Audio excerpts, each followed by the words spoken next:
Olá! Hoje a gente vai embarcar numa jornada incrível, sabe? A história da computação. É uma daquelas histórias que começa com umas continhas de madeira bem simples e, de repente, estamos falando dos aparelhos superpotentes que todo mundo usa hoje em dia. Pois é, como é que pode, né? Uma ferramenta com mais de 5.000 anos de história e o aparelho que a gente usa para tudo hoje. Parece um salto impossível. E olha, realmente foi gigantesco. Mas o legal é que cada passo, cada pequena invenção foi construída em cima da anterior. Foi uma corrente de inovação que só foi acelerando, de um jeito impressionante. Então, vamos começar pelo começo mesmo. A gente vai voltar para o mundo de pura mecânica.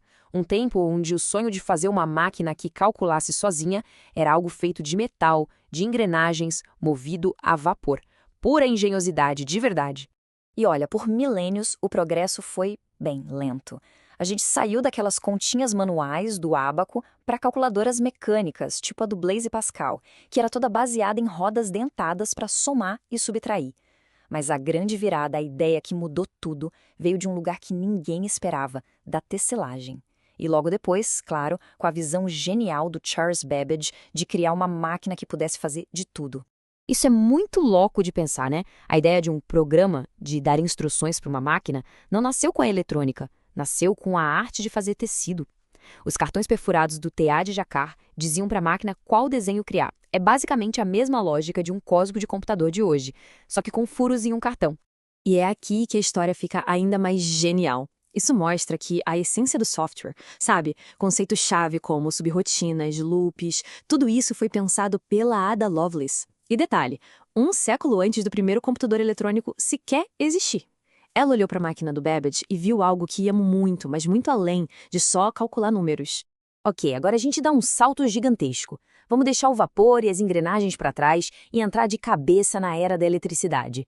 A velocidade dos cálculos ia aumentar de um jeito absurdo, exponencial mesmo. Só que isso ia ter um preço. E o preço era um tamanho e um consumo de energia enormes. 30 toneladas. É isso mesmo.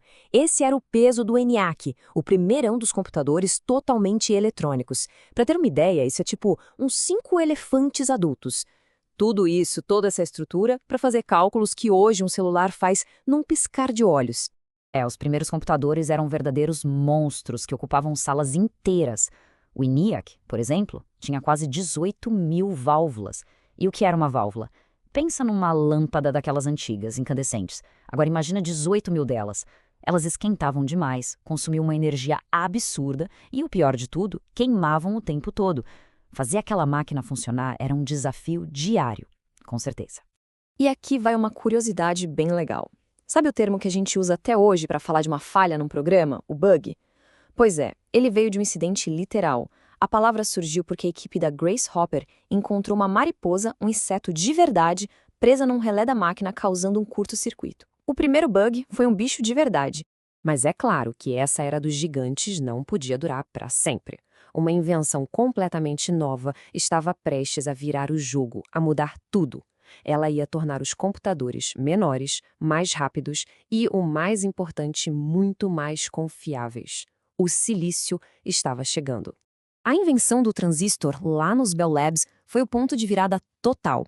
Olha só a diferença para a válvula. O transistor era minúsculo, quase não produzia calor, era super confiável e gastava pouquíssima energia. Foi uma revolução. Essa pecinha de silício simplesmente tornou aqueles monstros de válvulas obsoletos em menos de 10 anos. E essa progressão foi a chave de tudo. Pensa assim. Primeiro, trocaram uma válvula gigante por um transistor minúsculo. Depois, veio o circuito integrado, o famoso chip, que permitiu colocar vários transistores juntos numa única peça de silício. Primeiro dezenas, depois centenas, hoje são bilhões num espaço minúsculo. Foi isso, essa miniaturização, que causou a explosão no poder de computação que a gente viu. Bom, e com essa tecnologia em mãos, a gente avança para a era que talvez seja a mais familiar. A era em que essa revolução toda finalmente saiu dos laboratórios e colocou o poder da computação na mão de pessoas comuns. Foi aqui que a sociedade, o trabalho, o lazer, tudo mudou para sempre. A partir do Intel 4004, o primeiro microprocessador num chip só, as coisas aconteceram numa velocidade alucinante. O Altair 8800 deu início à comunidade de entusiastas, sabe? Os robistas. Aí veio o Apple II e provou que dava para vender computador para todo mundo. O PC da IBM meio que padronizou o mercado. E a cereja do bolo foi a World Wide Web, que conectou todas essas máquinas e criou o mundo digital em que a gente vive hoje. Certo. Depois de toda essa jornada impressionante, fica a pergunta, né? E agora? Para onde a gente vai? O que será que existe no horizonte da computação? Que novas revoluções estão por vir? Bom, a inteligência artificial, por exemplo. Pode parecer uma coisa super moderna, do século XXI, mas a verdade é que a ideia é quase tão antiga quanto os primeiros computadores. O próprio Alan Turing, lá em 1950, já se perguntava: será que as máquinas podem pensar? E hoje, com todo o poder computacional que a gente tem, essa visão dele está finalmente se tornando realidade na prática.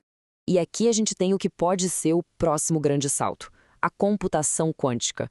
Ela simplesmente joga fora a regra do 0 e 1, do binário, e começa a operar com as leis malucas da física quântica. O potencial disso é absurdo. É resolver problemas super complexos em áreas como medicina, novos materiais, coisas que hoje levariam milhares de anos para um computador normal resolver. E para fechar, fica aqui uma reflexão. Pensa comigo. A jornada do ábaco, das continhas na mão, até as primeiras máquinas mecânicas programáveis, levou milênios. Milênios! Agora, a jornada das salaxias de válvulas gigantes até a inteligência artificial que temos hoje aconteceu em menos de 80 anos. A velocidade da mudança é simplesmente estonteante. Se a gente avançou tanto em uma vida, o que será que os próximos 70 anos vão trazer? Fica aí a pergunta para a gente pensar.